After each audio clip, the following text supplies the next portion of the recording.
So again, I got the ladies in the studio today, and again, Kayla, because you deal with so many people on a daily basis, members inside the club, members outside the club. Yep. What's that experience like? I think in a lot of ways it's really rewarding, especially now since we've implemented this online piece. Is I'm not only talking to people that are in-house or people that want to come in-house. I'm talking to people that live in different states, and now they're wanting what we have to offer. And so it's really rewarding for me to be able to talk to all these different type of people with different health and fitness lifestyles. So it's just been a much larger experience than I originally anticipated before working here. A lot of emails, Yep. a lot of direct messages, a lot of phone calls. And I think for people that have maybe had one of these programs or gotten involved in these things before, that might sound very different to them. Just kind of putting it out there. The gym is the business, right? And we've had this thing for a long time now. And so it's very normal for us to be having these conversations with people on a daily basis.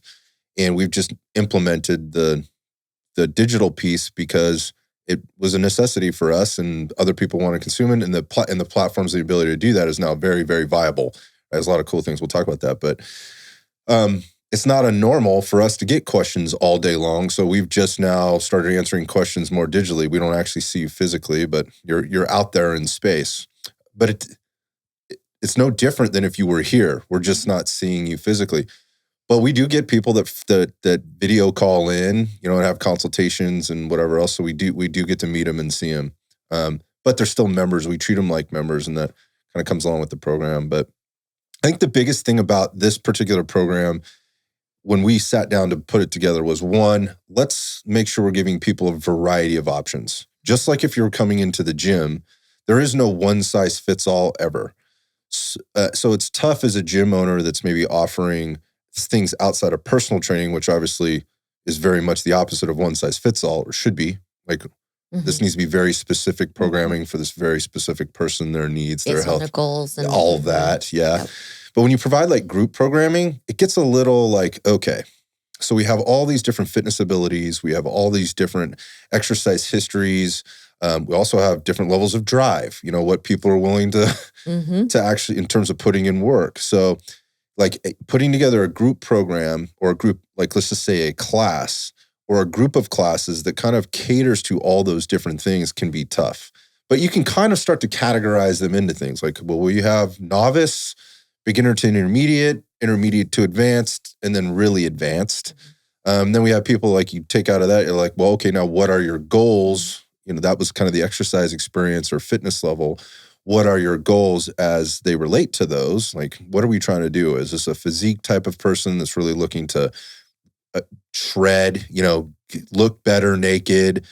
Or is this a person that's like, hey man, I just need to get involved in an exercise program for my health and longevity? And then there's the other piece where somebody may be like, look, I'm looking for a push or an uptick in my performance. I run, I cycle, I ski, I snowboard. I'm involved in some other type of thing. I like to do distance running, and I want to maintain my strength. Yep. And this could be seasonally or whatever else. But so there's all those things we have to take into consideration. So what we wanted to do as a gym, and I think any gym more or less wants to do this, is when somebody comes in and says, I need a solution to this problem, we have it for them.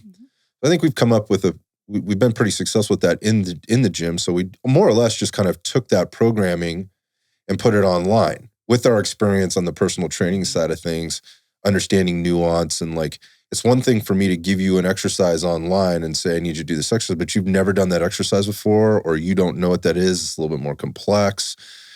In gym, we keep our groups very small, right? Like 8 people to a group. So the coach can be hands-on to coach you through that. Not so easy, like if you're on the digital end side, of things, you're in Indiana, or whatever, and trying to follow the program. So try to simplify things a little bit and make it a little bit more user-friendly. Also considering, what are people going to have access to? So somebody that's onboarded as a member, they don't get access to our 6,000 square foot facility with all the cool equipment and all the toys and the bells and whistles and everything else. They might not have that. So when you're looking at online programs, that can be limiting for people as they're searching for, I really like this programming, but I don't have access to half the equipment that it's calling for. And I don't necessarily know the alternative exercises, or I literally don't have the equipment to perform the alternative exercises or exercise that's been suggested here. So trying to think through those challenges. And we've learned a lot. Mm-hmm. We have. Yeah, as we've done it. So again, trying to give something that suits a lot of people, but also make it very convenient and user-friendly. Because there's all kinds of apps and platforms and PDFs and whatever out there. And some of it I think has been oversimplified. Like, it's like, I can't believe you paid what you paid for this. Not that there's maybe not some value in the program for that person, but like, you're literally getting a PDF and you paid X amount of dollars for it. I always wonder about how people come to those buying decisions. And to the other side is just like, this is just too overcomplicated, or this platform is not user-friendly. And so we took that into consideration too as we put it together. And I think if you're out there shopping for online programs, whether it's with Red Dot Fitness or somebody else, you want to think about these things, because the last thing I want to be doing in the very little amount of time that I've carved out of my schedule to do my workouts and get my fitness done or whatever else is be effing off with some Trying to figure out clunky. Yeah, Mm-hmm. exactly. I've had lots of experience with that.